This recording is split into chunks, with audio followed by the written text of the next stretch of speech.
maka jantung itu diisi dengan zikir la ilaha illallah, la ilaha illallah, la ilaha illallah. Supaya apa? Menghilangkan darah kotor. Setan berbisik tidak di telinga, setan berbisik bukan di mata. Di mana setan berbisik? Allazi waswisu fi sudur, di dada. Dada yang mana? Kanan, kiri, tengah, atas, bawah. Alladzi waswisu fi sudur, di jantung. Itu maka bisikan setan itu diusir dengan apapun yang berbisik di dalam. Kau rendah, kau hina, kau sedih, kau nggak ada tempat bergantung lagi Abdul Somad. Kau sekarang sudah tidak punya apa-apa Abdul Somad. Diusir dia dengan bisikan. Mengusir setan mudah dengan la ilaha illallah itu. La ilaha illallah. Yang susah ini ngusir kawan. Dia berbisik ke telinga kita, kau nggak ada apa-apa. Kita bacakan la ilaha illallah, dia lebih kuat lagi la ilaha illallah. Sebetulnya zikir itu kuat atau pelan?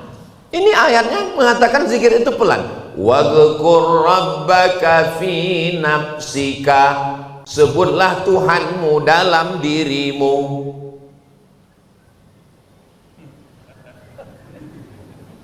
Zikir nggak usah kuat-kuat. Allah mengatakan wadhkur rabbaka fi nafsika, sebutlah Tuhanmu dalam dirimu. Ayat itu turunnya di Makkah sebelum Nabi pindah ke Madinah. Di Makkah nggak boleh zikir kuat-kuat, karena kalau zikir kuat-kuat nanti ditangkap oleh Abu Jahal, Abu Lahab dan Abu Sufyan. Tapi di Masjid Al-Muslih, kalau kita zikir kuat-kuat, ada Abu Lahab yang datang? Nggak ada. Makanya boleh zikir kuat-kuat. Afdalu zikri fa'lam annahu la ilaha illallah. Kata Syekh Abdul Wahab Asy-Sya'rani yang punya kitab Jami' Karamatil Aulia, berzikir itu kuat, bergetar sampai dari ujung rambut ke ujung kaki. Untuk apa? Mengusir hantu, setan, jembalang tanah, nyi blorong, sundil bolong, mak lampir, semuanya. La ilaha illallah.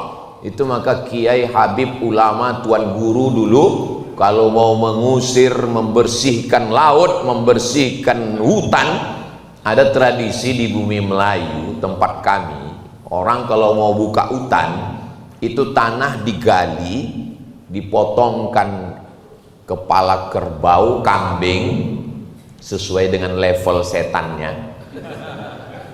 Tempat kami cukup ayam Pak Ustadz, berarti setan kelas ekonomi. Potong kambing dimasukkan ke dalam, datang ulama.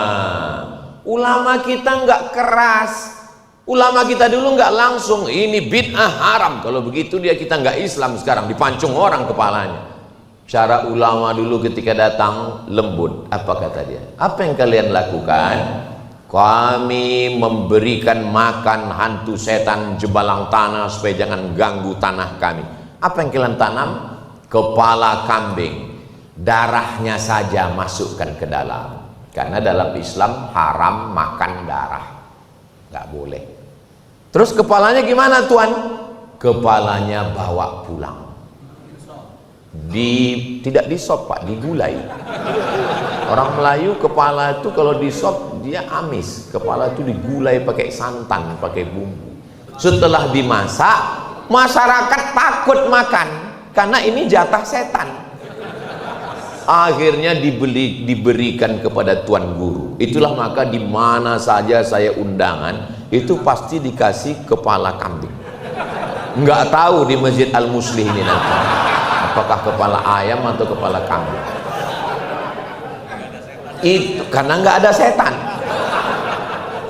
Jadi di mana-mana tradisi kenapa kalau pas lagi makan kepala kambing itu kok dikasih kepada ustadz, kepada kiai, itulah asal usulnya dari lobang tanah untuk setan, jembalang tanah, hantu belau.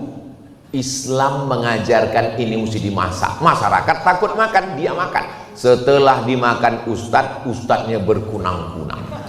Wah, ini kayaknya hantu sudah mulai ngamuk. Ternyata bukan hantu, kolesterol. Tidak ada.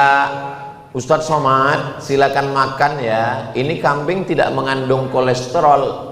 Tidak ada kambing yang mengandung kolesterol. Bohong. Kambing mengandung anak kambing. Kalau ada kambing mengandung kolesterol.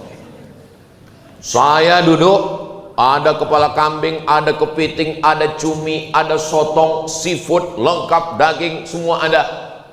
Ada Bapak Kapolres, ada Dandim, ada Bupati, Ketua DPRD. Satu pun nggak ada yang menyentuh makanan ini. Mereka persilakan saya.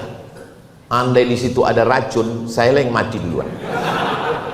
Begitulah mereka menghormati saya. Saya makan kepiting, saya makan cumi, saya makan kepala kambing. Saya tanya, Bapak enggak? Kami enggak berani, Pak Ustaz. Saya ajarkan doanya. Bismillahilladzi la yadurru ma'asmihi syai'un fil ardi wala fis sama.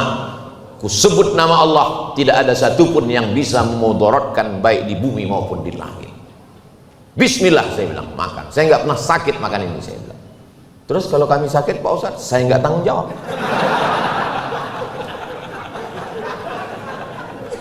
Tempat bergantung hanya Allah. Esa tunggal, tidak berbilang. Qul huwallahu ahad. Allah Esa tunggal, jangan kepada siapa-siapa, hanya kepada Dia saja. Minta juga hanya kepada Dia. Allahus